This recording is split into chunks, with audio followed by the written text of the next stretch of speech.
大家好，我是夏妈，今天用鸡蛋和猪肉来分享一个非常好吃的美食。猪肉给它剁成肉末，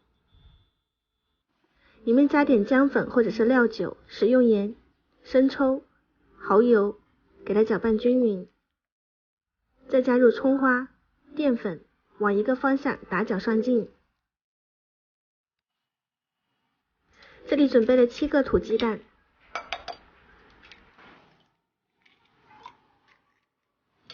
把鸡蛋搅散，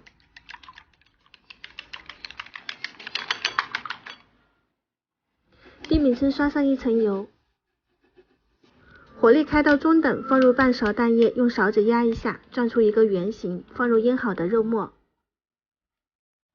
再用铲子快速的折叠，边缘压紧，形成一个饺子的形状。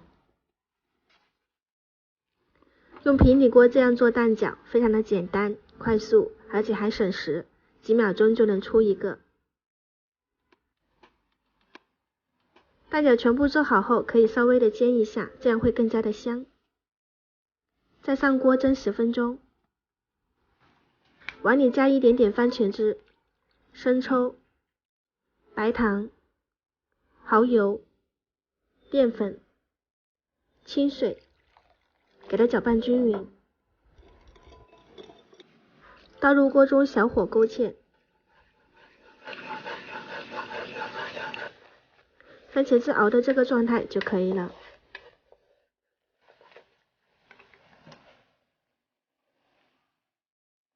蒸好的蛋饺淋上番茄汁，